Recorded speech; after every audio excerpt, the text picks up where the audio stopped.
हरियाणा की हर अपडेट के लिए बेल आइकन दबाएं और सब्सक्राइब करें STV हरियाणा न्यूज।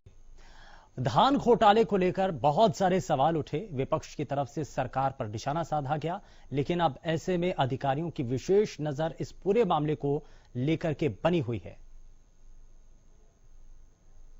धान खरीद का सीजन दोबारा आ गया है। पिछली दफे जिस तरह से धान घोटाला चर्चा में रहा, हालांकि सरकार मानती रही कि धान का कोई घोटाला नहीं हुआ, लेकिन फिर भी जिस तरह से चर्चा में रहा वो किसी से छिपा नहीं है। अब इस घोटाले को रोकने के लिए प्रबंध क्या किए गए हैं, किस तरह से जिन धान की जो मिलें हैं कस्टमाइज मिलिंग करती हैं, जो उन पर जिन जो घपला करने में सामने आई, उन पर किस तरह का शिकंजा कसा गया है, ये हम जानेंगे खाद्य एवं आपूर्ति विभाग के अतिरिक्त मुख्य सचिव पीके दास जी से। दास जी इस समय हमारे साथ हैं। दास साहब, ये बताएं कि धान का सीजन आ गया है, खरीदारी कब से होगी और क्या तैयारियां हैं? आमतौर पर 1 अक्टूबर से धान की खरीद होती है। इस साल हमने भारत सरकार को 25 तारीख से खरीद शुरू करने के लिए इजाजत मांगा है। अगर उनका इजाजत समय पर आ जाता है तो हम 25 सितंबर से धान की खरीद शुरू करेंगे। अगर उनके इजाजत नहीं आ पाया तो जैसे हर साल होता है 1 अक्टूबर से ये शुरू होगा। पिछले साल 65 लाख टन के आसपास धान की खरीद की गई थी। इस बार भी हमारी तैयारी लगभग उतने खरीदने के लिए है। तो इसके जरूरत के मुताबिक मंडी निश्चित करना, एजेंसी निश्चित करना, बारदाना की व्यवस्था करना, ट्रांसपोर्ट की व्यवस्था करना, ये सब कार्रवाई हम कर रहे हैं।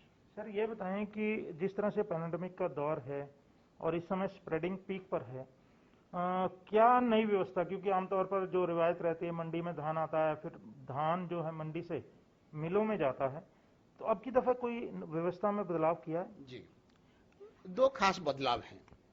जैसे गेहूं के समय हमने किया था, वैसे ही मेरा फसल मेरा ब्यौरा में जो किसान रजिस्टर्ड हैं उन किसानों को निश्चित दिन पर बुलाया जाएगा और वो उसी दिन आएंगे और उसी दिन देंगे। सुबह शाम अलग अलग बुलाएंगे। उससे ये होगा कि मंडी में गेहूं खरीद के समय जैसे भीड़ नहीं होने दिया था हमने, जीरी खरीदते समय भी हम ऐसे ही बंदोबस्त करेंगे ताकि मंडी में अनावश्यक भीड़ ना हो, जिससे पैंडेमिक का इन भीड़ की वजह से बढ़ने का खतरा पैदा हो जाए। नंबर 1, इसको ध्यान में रखते हुए पिछले साल जो हमने धान खरीद किया था वो करीब 200 मंडियों में किया था।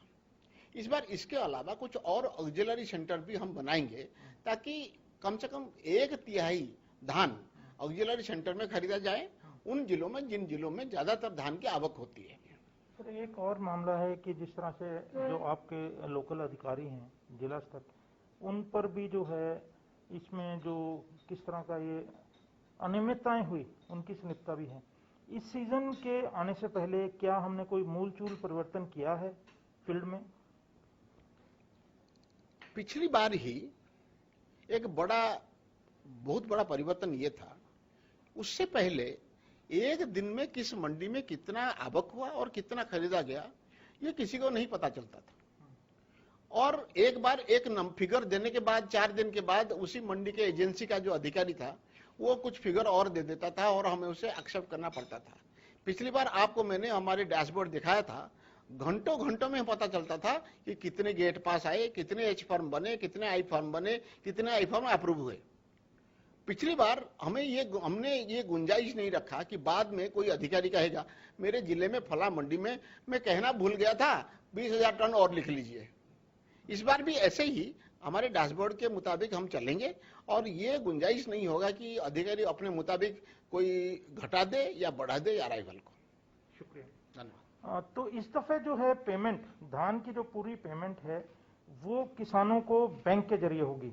और दूसरी बड़ी बात यह है कि जिन्होंने पिछले साल घपला किया था या उनसे पिछले सालों में घपले किए थे, उन राइस मिलरों को जो है पूरी तरह से ब्लैकलिस्ट कर दिया गया है। पूरी तरह का मतलब पूरी तरह। हरियाणा न्यूज के लिए चंडीगढ़ से कैमरामैन संजय सिंह के साथ